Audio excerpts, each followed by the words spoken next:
Yeah, so I'm going to talk a little bit about capitalism and what that is, and socialism and what that is, and revolution and why we need that, and of course what that is as well. And I hope to, this is basically just like an introductory level thing, so you don't really need to have any prior knowledge of any of those things to really kind of understand it. And anyways, if you guys have any questions along the way, feel free to stop me. And yeah, so capitalism, basically, most basically is a system in which there are two classes that exist. One is the bourgeoisie, which just is a fancy word that means the owning class. They're the people that own the means of production. The means of production are anything that help you produce commodities. So that's land or factories or whatever. And then the other class is the proletariat, and that's the working class. These people don't own anything except for their own labor power. That's the only thing they're able to sell, right? So they have to work, so the proletariat has to be employed by the bourgeoisie. The bourgeoisie, they own, control, and enjoy the products of society, while meanwhile the proletariat create all of the products of society, but they do not control them, enjoy them, or own them, at least not to the extent that the bourgeoisie does. Now, capitalism probably needs to be contrasted with the system that came before that, which was feudalism. Under feudalism, you basically, there were serfs, peasants. These were farmers that were tied to land, and and that land was owned by a lord, basically, and the lord, took all their surplus from them, and that was of course replaced by capitalism, but it was replaced because a new mode of production was brought in. Basically, that meant that that new inventions such as steam power were able to create a new way of producing things. So, for instance, steam engines, the most efficient way to make use of those is in large factories. And so in large factories, it's more efficient to have more people working in those. So that displaced both the necessary peasants as well as handicraftsmen, right? So handicraftsmen, these are people that would make an entire product just on their own, at their own homes. Whereas when, so when large-scale production comes in, it's much more efficient than handicraftsmen, right? And so all the handicraftsmen that were employed, basically self-employed, they all weren't able to compete on that level, and so they got pushed out of business. And so the only place for them to go was to then go and work in the factories. And as a matter of fact, one of the big movements in England, they were called, when this was happening, were called the Luddites. And the Luddites basically were really, they were basically unemployed handicraftsmen. Well, not unemployed, they were then employed by the bourgeoisie in the factories. But, of course, their whole way of life was changed. They were sick of being exploited by the capitalists and things like that. So they lashed out, and they lashed out specifically on the new mode of production, on the factories, on the steam engines, on the industrial apparatus itself. And this large-scale production, overproducing and outcompeting small-scale production, this happens kind of every time a new market comes out, like when there's small businesses that try to occupy that market for a while, and then eventually, large businesses come in and, basically put them out of business. And you can see this even today, like in instances such as like when Walmart moves into a community.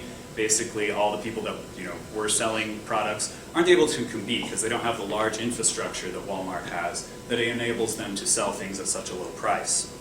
And so all those people all the people that were working there or owned those companies become unemployed, and of course that's who supplies the new employees for the Walmart or whatever. All right. Now I'm going to talk a little bit about what capitalist exploitation looks like. And there's a couple concepts we need to talk about. One is use value. Now, use value, basically that's the value of a commodity that you get out of using it. So, like the use value of a car would be driving, right? Its use value is in driving, right? The use value of an egg salad sandwich, unless you're vegan, of course, is in the eating of the egg salad sandwich. This is the value that exists completely independently of the market. And the next form of value is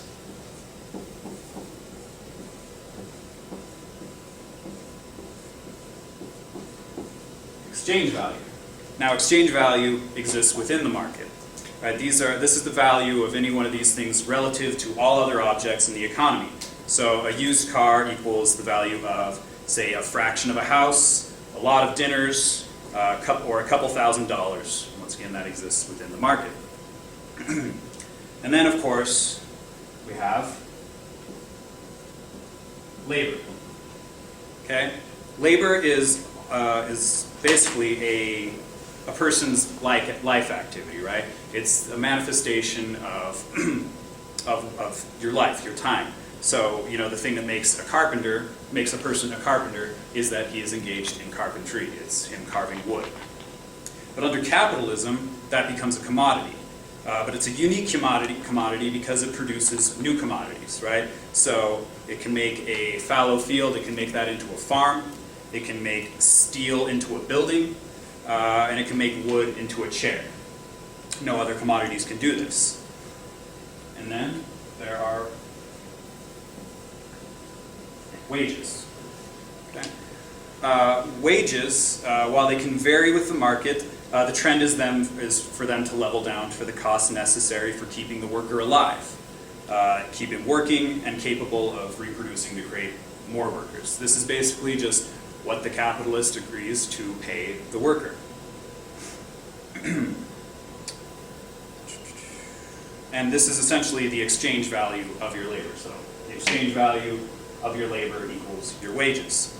The worker gets a fixed sum regardless of what the capitalist makes off his labor power. So you work for a certain amount of time, and you get a certain pre-established fee, regardless of how much the capitalist makes off of the time you worked.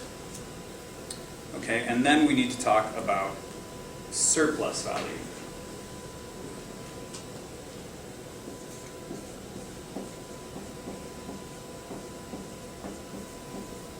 Now, surplus value is a very interesting thing because when a capitalist, so he has the cost of the raw materials and then he has the cost of your labor power, which he pays you for. But then somehow, when he sells the products, he sells it for more than he paid for both the raw materials and what he paid for the exchange value of your labor. And so this is where exploitation comes in, right? So we have, let's see. So basically in a workday, right?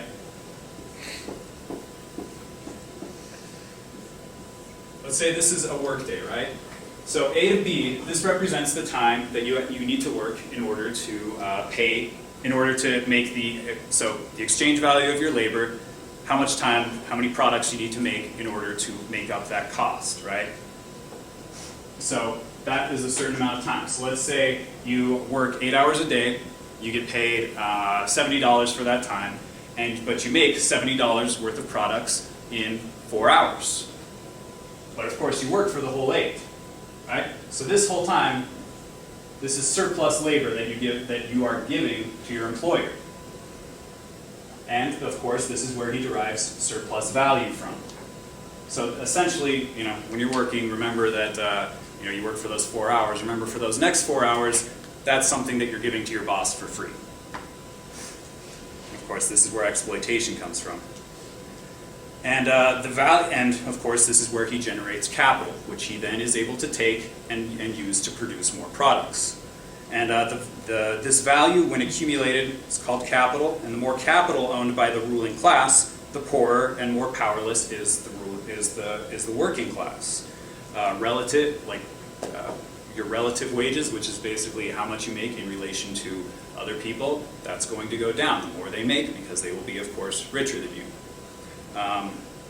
In addition to that, of course, they can have more political power and all those things, whereas your place becomes more and more marginalized. So the harder your work and the more money you make for your boss, the more powerless and the more poor you actually become in society. Now, according to classical economists, who were the proponents of capitalism when it was in its birth stages, they had an idea about how the bourgeoisie, the owning class, came to be, and it went a little bit something like this.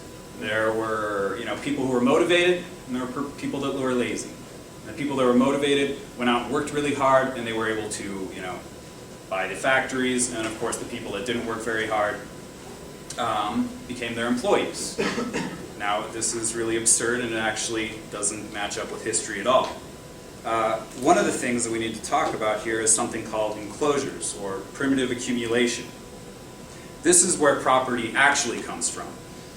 And it's also where the proletariat comes from. And it also shows the necessity, a lot of classical economists will also say, like, oh, capitalism is a force opposed to the state. But that's not the case. Capitalism depends on the state, and is always dependent on the state in order for it to function. So, for instance, we have in the 18th and 19th century the enclosures of English farmland. Basically, you have 11,000 square miles that used to be held in common by people who would work it together. But that didn't work for capitalist property. You needed to have it owned by an individual. And so there were various acts that were put into place, called the Enclosure Acts, incidentally, that basically allowed one person to come in and then take ownership of these previously commonly held fields. And George Orwell actually wrote about this, and he said, "Stop to consider how the so-called owners of the land got hold of it. They simply seized it by force, afterwards hiring lawyers to provide them with title deeds. In the case of the enclosure of the common lands, which was going on from about 1600 to 1850, the land grabbers did not even have the excuse of being foreign conquerors. They were quite frankly taking the heritage of their own countrymen upon no sort of pretext except that they had the power to do so." So that's one example of how property came to be concentrated in the hands of the ruling class. Another example, a little bit closer to home, and one that a group of people that didn't manage to avoid Orwell's example of being conquered by foreigners, are the Native Americans. And this was accomplished in a couple different ways. One, of course, was conquest, and this conquest was accomplished by means of the state. The state militarily went out and massacred millions of Native Americans in order to steal their land. And of course, initially this land was gobbled up by homesteaders, small-scale homesteaders. But of course, they weren't able to afford this land for a long time, and eventually it was gobbled up by corporations and large landholders and things like that. And then this was also accomplished legally through things like the General Allotment Act. So after the Native Americans were put on reservations, they still held their land in common. But through the General Allotment Act, which is also called the Dawes Act, put into place in 1891, they divided tribally held lands into individually owned parcels and opened up surplus lands to settlement and development by non-Indians. So in these individually held parcels, it was much easier for large business owners to come in and, of course, purchase these small parcels of land, gradually taking the reservation land away piece by piece. And of course, since Native Americans lived in extremely impoverished conditions, they would take whatever cash they could get from it, so it was acquired very cheaply. And yet another example is with the passage, which is more recent, is the passage of Nafta. With passage of Nafta, once again, you have a similar situation in Mexico, where farmers in Mexico, through their constitution, were guaranteed the right to hold their communally worked lands in perpetuity. But Nafta was a free trade agreement, the North American Free Trade Agreement, signed between Canada, the United States, and Mexico, forced the Mexican government to rewrite their constitution so that they would get rid of those provisions which protected landowners. Then, as part of Nafta, the United States was able to flood the Mexican market with cheap subsidized grain, which of course the Mexican farmers couldn't afford to compete with.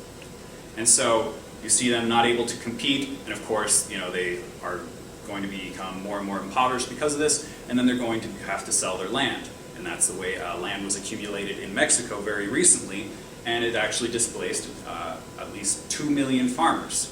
And so when we hear about illegal immigration and things, we know that it's U.S. government policy, right? U.S. businesses acting in tandem with the U.S. state that has caused this problem. Of course, the same process is going on worldwide in every corner of the world.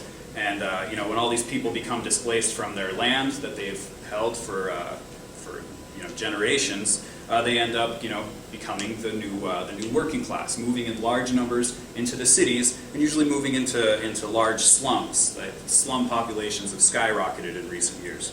The number of people living in slums worldwide has increased by 55 million in the last 10 years. 55 million. Another example of this kind of same idea of enclosure is the privatization of Russia, which started back in 1991, 92.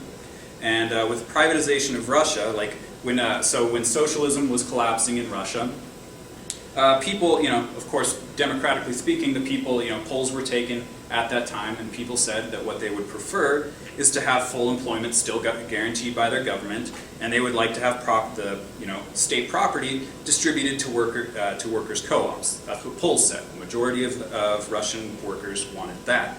However, the Russian government international businesses did not want that.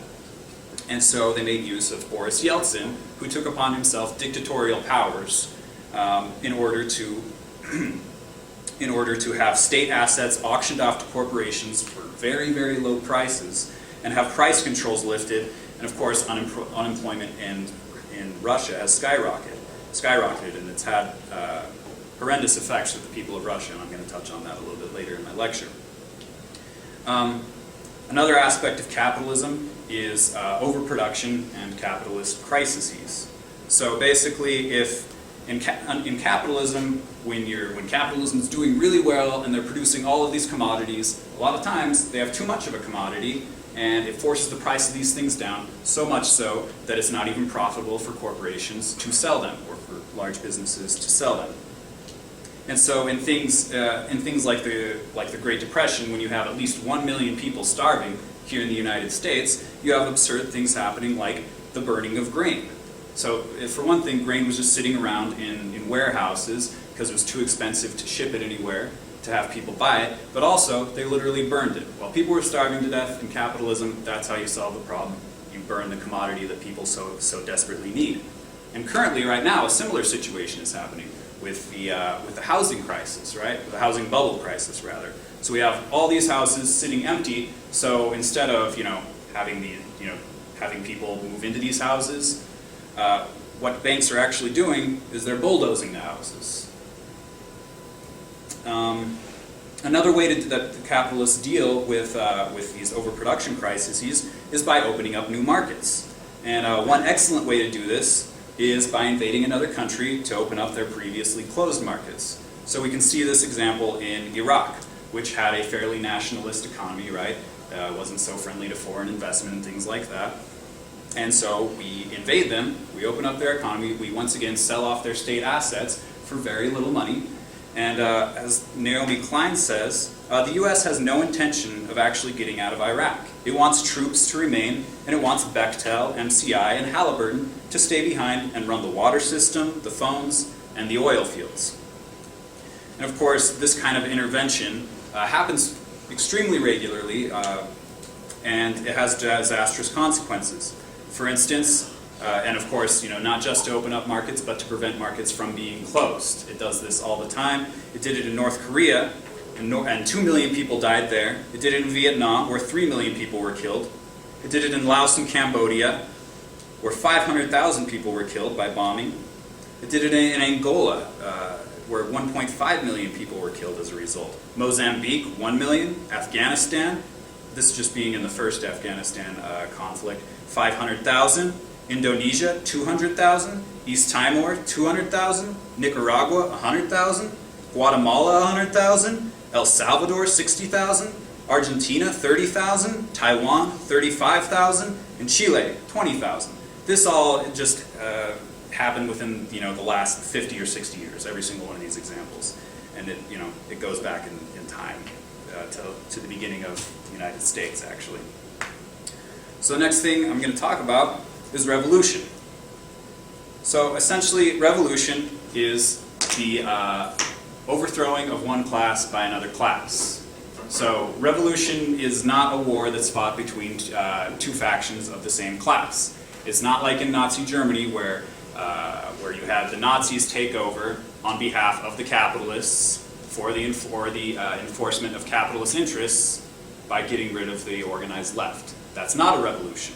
A revolution would include things like the French Revolution, where you have the emerging capitalist class, fighting against the aristocracy and the monarchy so that they could then become the ruling class of society. That's what a revolution is.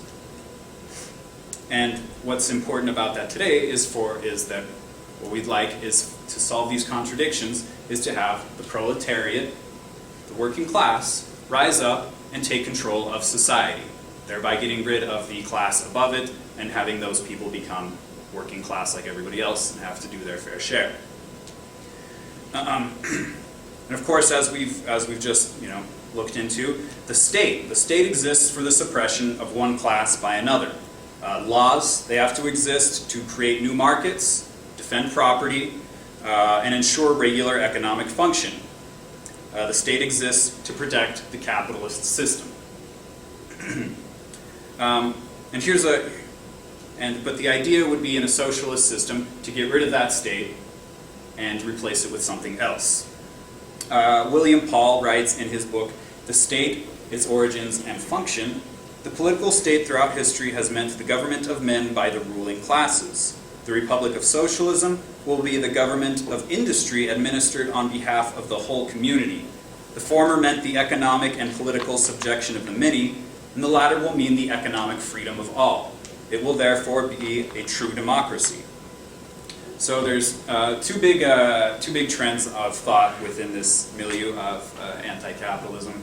One's the anarchist line of thought, and one's like the communist line of thought, or more particularly the Leninist view, where they believe that. So the anarchist view is that a state is not necessary after we've risen up and overthrown capitalists. That we won't need a state, and that we'll just organize ourselves in non-hierarchical structures, usually organized around things like labor unions. The Leninist view is that the workers will make use of a state, but it won't be the capitalist state. They will demolish the capitalist state, and they will create a new state which they feel will better represent the aspirations of workers. And of course, the quote illustrating that by Marx is, "The working class cannot simply lay hold of the ready-made state machinery and wield it for its own purposes. It has to destroy it, it has to smash it." So, an example of this, probably one of the first working class revolutions to ever occur, was the Paris Commune. And the Paris Commune happened in the 1860s. Basically, workers in Paris took advantage of kind of a state of chaos after the French had just barely lost a war with the Prussians, and the working class of Paris basically rose up and created their own political structures and assumed control of the city. It was crushed after a few months by the French army. But Marx says about the Commune, I'm going to quote him at length here, "The Commune was formed of the municipal councillors, chosen by universal suffrage in the various wards of the town, responsible and revocable at any time. The majority of its members were naturally working men, or acknowledged representatives of the working class. The police, which until then had been the instrument of government, was at once stripped of its political attributes and turned into the responsible and at times revocable agent of the Commune. So were the officials of all other branches of the administration. From the members of the Commune downwards, the public service had to be done at workmen's wages. The privileges and the representation allowances of the high dignitaries of state disappeared along with the high dignitaries themselves. Having once got rid of the standing army and the police, the instruments of physical force of the old government, the Commune proceeded at once to break the instrument of spiritual suppression, the power of the priests. The judicial functionaries that lost that sham independence. They were thenceforward to be elective, responsible, and revocable. So once again, the idea of all your representatives being subject to immediate recall if, of course, the working class does not feel like they're representing their interests, in this way preventing there from being a class that arises of bureaucrats above you. Another aspect of revolution is that it liberates people from old oppressive traditions. One place you can see this is in places like China. Before their revolution, essentially, women were forced into arranged marriages, spousal abuse was legal, foot binding, was common, and I'm sure everybody knows what foot binding is, but basically, as little girls were expected to, women were expected to shuffle around and, be servants to their husbands. And one good way of doing this, so they couldn't be walking around doing all this work and be more ladylike, is that they would take their feet, they would fold their toes under, and then they would wrap a bandage around it. And of course that's extremely excruciating, and then of course you would tighten this periodically until your feet just became these little nubs that were extremely painful and extremely hard to walk on. And of course, divorce was also extremely difficult in pre-revolutionary China. Of course, once the Chinese Revolution occurred, it attacked these brutal and horrible, oppressive traditions, and gave women far more freedom, far more rights, and better standing within society. Another aspect of revolution that's important is the end to imperialism. Right? That's, of course, imperialism we talked about earlier, which is where a country needs to open up new markets, and so they go and they invade other countries, and that's how they accumulate more property, keep these other markets open, and things like that. So revolution, at least here in the United States, would mean the end of imperial interventions abroad. But it also means a couple other things. In the USSR, after their revolution, and at least in the first couple decades of the revolution, they had a policy called, I'm actually not going to try to pronounce the Russian word here, but it just means indigenization. And that means that since they were taking over this country that was previously the Russian Empire, and the Russian Empire, of course, got that name by going out and conquering all the nationalities that existed around it. And of course, being socialists, the new Russian government did not feel like it was okay to just prop their state up using the stolen territories of these other nationalities. And so what they did is that they put in this policy of indigenization, which encouraged these people to speak their own language. They had people were then, instead of the oppressive culture of the Russians being put on them, where they had to speak the Russian language, and adhere to Russian customs, they were instead taught their own language, taught their own culture, taught their own history, and were also encouraged to take part in their own governance, self-governance, self-determination for these nations. I think that this policy also has implications here in the United States. Right? We also are a country that's based on the stealing of land from other nationalities, or stealing of labor, or what have you. So there are various nations that exist here within the boundaries of the United States that also are deserving of self-determination, just as these nations in the USSR were. You have Puerto Ricans, you have Native Americans, you have Hawaiians, you have Chicanos. You even have, say African Americans, who are the majority of the population in certain areas, and of course most of them don't too much appreciate being subject to the governance of a bunch of racist people that live alongside them. They don't appreciate, having to be harassed by white policemen that drive by every day. They would like to have their own people representing them, their own people governing them. This is one of the major platforms of the Black Panther Party back in the 70s. And now I'm going to talk a little bit about what socialism means in the real world. I'm going to be a little bit less theoretical with this, and I'm going to talk about a couple examples. Primarily, I'm going to talk about Russia and Cuba. Now, of course, to say that socialism created gains in either of these countries does not mean that you have to say that these are an ideal that we should all look up to and we should follow everything that they've done. Of course, we can disagree with different policies about all these things, but the power of a socialist economy is demonstrable and it's undeniable. So I'm just going to kind of go through on some statistics here. So in Russia, first, in 1966, a leading U.S. medical journal wrote, and I should preface this, Russia was basically behind, before the revolution, was behind every other country in Europe. They were the least industrialized, they were backward, they still had a monarch, they were behind everybody else as far as being able to take care of their own people. And then the revolution happened, and that happened in 1917. And so once again, in 1966, a leading U.S. medical journal wrote that, quote, life expectancy doubling in the last 50 years.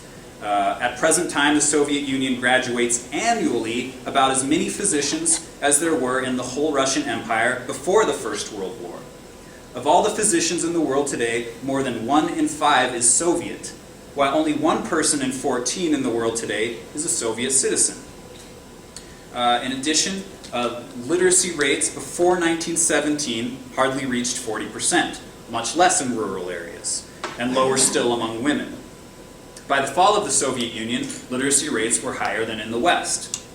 In 1938, the 21 years of Soviet rule had brought about a 50% reduction in the child mortality rate.